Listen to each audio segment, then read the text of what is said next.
Last night we said a lot of things. You said I've got to do the thinking for both of us. Well, I've done a lot of it since then, and it all adds up to one thing. You getting on that plane to Victor where you belong. If that plane leaves the ground and you're not with him, you'll regret it. Maybe not today, maybe not tomorrow, but soon, and for the rest of your life. We'll always have Paris. We lost it until you came to Casablanca. We got it back last night. But I've got a job to do too.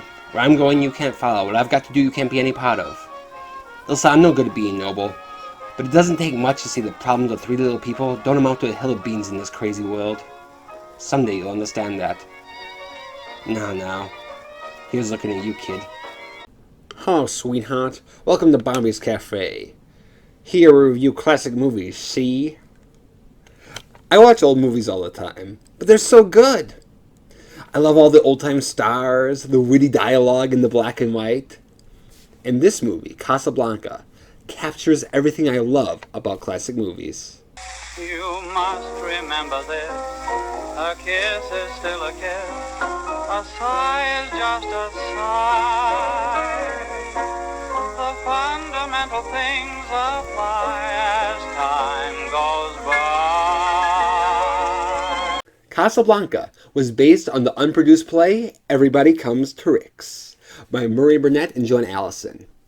Murray Burnett got the idea when him and his wife were in Europe. Now, at that time in Austria, Jews were allowed to leave, but they had to leave all their money behind. And his wife's family asked him, "Will you please smuggle our money out of Austria?" So they went to the American consulate to get a visa, and they were warned, if you get into any trouble, our government can't help you.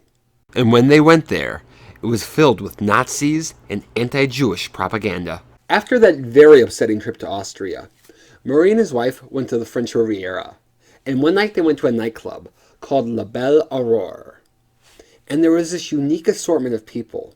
There were refugees trying to escape Hitler, there were Germans, there were French people, and there was this black piano player playing As Time Goes By, which was Murray's favorite song in college. And he turned to his wife and said, "Gee, what a setting for a play." The Warner Brothers paid $20,000 for the film rights, which was the most anyone had ever paid for an unproduced play. But it was perfect for Warner's. They specialized in making movies about the real world. In fact, when all the other studio heads, many of whom were Jewish, were afraid of losing the German market, the Warner Brothers made the first anti-Nazi films. Warner Brothers used the studio system, where actors, from stars to bit players, writers, directors, composers, and so on, were under long-term contract to the studio. And it was like a normal job, where you get paid every week and they would assign you work. So most of them were simply assigned Casablanca. Because of wartime rationing on lumber, most of the locations were standing sets built for other movies that were already on the Warner Brothers lot.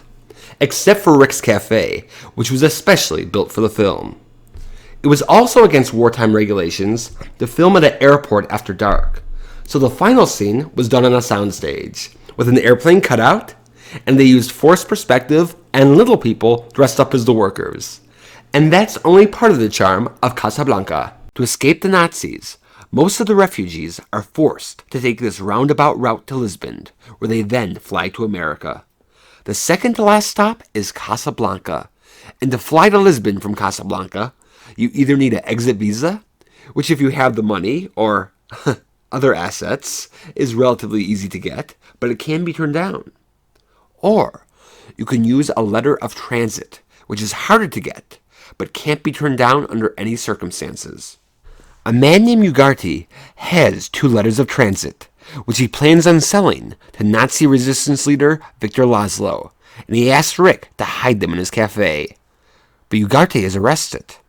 Not knowing this, Victor Laszlo and his wife Ilsa walk into Rick's. But Rick knows Ilsa and isn't going to sell them. When they were in Paris, Victor Laszlo was thought to have died in the concentration camp, and Ilsa and Rick fell in love.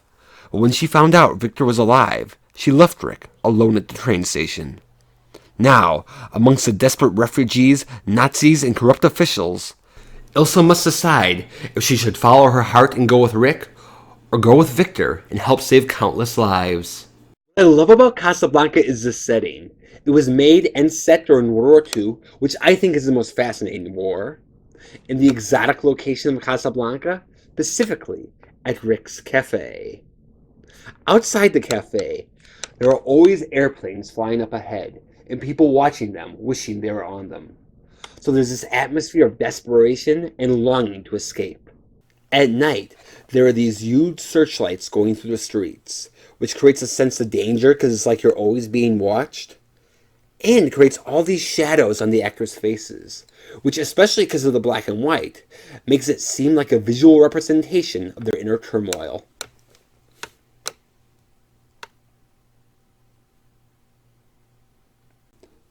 Of all the gin joints in all the towns in all the world, she walks into mine.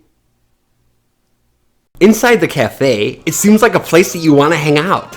There's drinking, smoking, gambling, and of course, Sam playing the piano and singing. Ilsa requests a song As Time Goes By, which was Rick and Ilsa's song while they were in Paris. It's romantic, but also sad because they're never going to have Paris again. The director Michael Curtiz does a lot of moving camera, so you feel like you're mingling with the people in the cafe. And they do all these little mini stories about them. Some are dramatic, some are funny, but they're just as compelling as the main plot. Unfortunately, along with these unhappy refugees, the scum of Europe has gravitated towards Casablanca. Some of them have been waiting years for a visa. I beg you, monsieur, watch yourself, be on guard. This place is full of vultures everywhere. Oh, I'm using little fellow. Oh, waiter.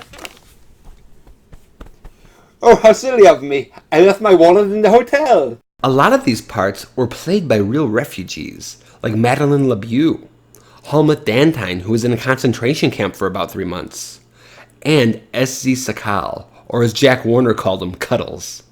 He had 3 sisters and a niece who were killed in the concentration camp. And along with talent, their authenticity shines through, especially during the scene when the Nazis are singing their national anthem, and Victor and all the refugees drown them out by singing the French national anthem. It was powerful to perform, Madeleine LeBeau was moved to tears, and it's equally powerful to watch, because even though their situation is the same, for all of them, it's a spiritual victory. With such a unique assortment of people, refugees, Nazis, criminals, people are getting shot at and arrested at one moment and having a good time the next. People are trying to escape, plans are ruined, dreams are crushed, but dreams are also reborn again, all within Rick's Cafe. And what would that cafe be without Rick himself, played by Humphrey Bogart? He is looking at you, Bogey. Rick Blaine is from New York. We don't know why he left, but he spent most of his life fighting for the underdog. But when Ilsa left him, he developed this hard, cynical, and selfish shell. And he always says, I stick my neck out for nobody. Humphrey Bogart, or Bogey as his friends call him, is the coolest person you'll ever see on the movie screen. He's tough, he's always smoking a cigarette. Now, I know that's bad for you, but he does it so cool, where it's like an extension of his attitude. And he's got this New York accent with a lisp, which he got from when he was in the Navy, and a prisoner smacked him across the face with his handcuff, and it never healed right. Now, as Rick Blaine, he has the most sarcastic answers for everybody's questions, even if it's a Nazi asking. Are you one of those people who cannot imagine the Germans in their beloved Paris? It's not particularly my beloved Paris. Can you imagine us in London? When you get there, ask me. How about New York? Well, there are certain sections of New York, Major, that I wouldn't advise you to try to invade. Who do you think will win the war? I haven't the slightest idea. As tough as he is, though, he's got these sad puppy dog eyes and a sensitivity underneath. When Ilsa comes back into his life, at first he's mad and starts drinking a lot, and refuses to give them the letters of transit, even though it might mean Victor's life. But that sensitivity in fighting for the underdog starts to shine through again. There's this young Bulgarian couple who can't afford exit visas. Now, the captain of the police has promised the wife to give him 2 exit visas if she sleeps with him. But Rick lets the husband win at roulette so that she doesn't have to. However, Humphrey didn't Bogart all the talent. Ingrid Bergman is captivating as Ilsa. She's the center of a love triangle, but it's not her fault. She sincerely thought Victor was dead when she fell in love with Rick. And now she doesn't know what to do.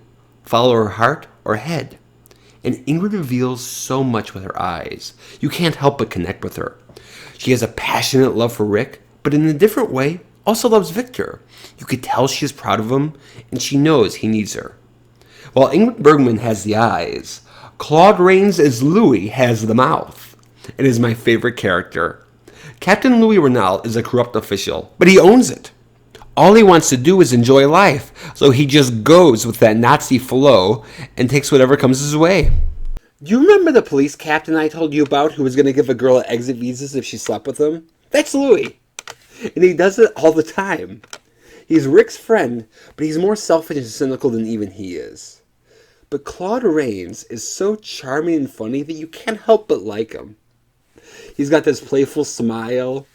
When one of his visa problems comes in, he fixes his tie to look good. And he's got so many hilarious lines. This place is to be closed, but I have no excuse to close it. Find one. Everyone is to leave here immediately. This cafe is closed until further notice. I'm shocked to find that gambling is going on in here. You're winning, sir. Oh, thank you very much. Everybody out!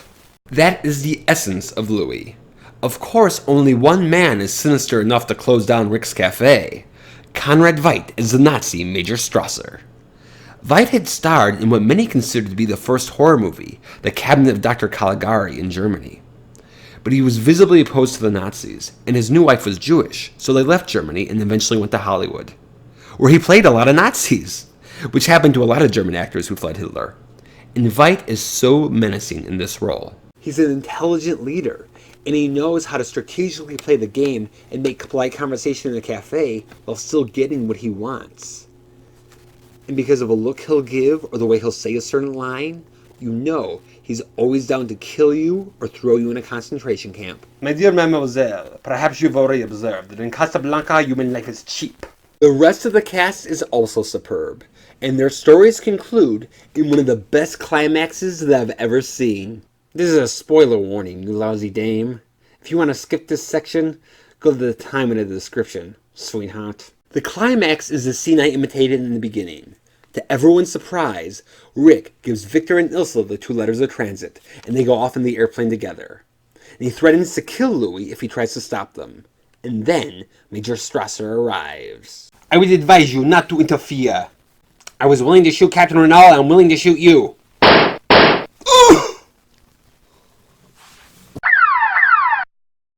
Major Strasser has been shot. Round up the usual suspects. Well, Rick, you're not only a sentimentalist, but you've become a patriot. Well, Louis, it seemed like a good time to start. I think perhaps you're right. You know, it might be a good idea for you to disappear from Casablanca for a while. It doesn't make any difference about our bet. You still owe me 10,000 francs. That 10,000 francs should pay for our expenses. Our expenses? Louis, I think this is the beginning of a beautiful friendship. It's so exciting. You are so swept up in the emotion because of what a sacrifice this is. And you didn't know it was going to happen this way. Because Ilsa is clearly more in love with Rick. Rick is getting less selfish, but he's still no Boy Scout. And this is the first time that Louis has ever taken a stand against the Nazis. But their characters grow, and they all do the right thing. So as flawed as Rick, and especially Louis, are, you walk away loving these characters. And they didn't know it was going to happen this way. Ingrid Bergman claimed that they didn't know which guy she was going to go with until they shot it, and that they had planned to film it both ways. Now on the DVD commentary, Rudy Belmer suggests that maybe she was given a different script to help her play it more ambiguously, because everyone else remembers it differently.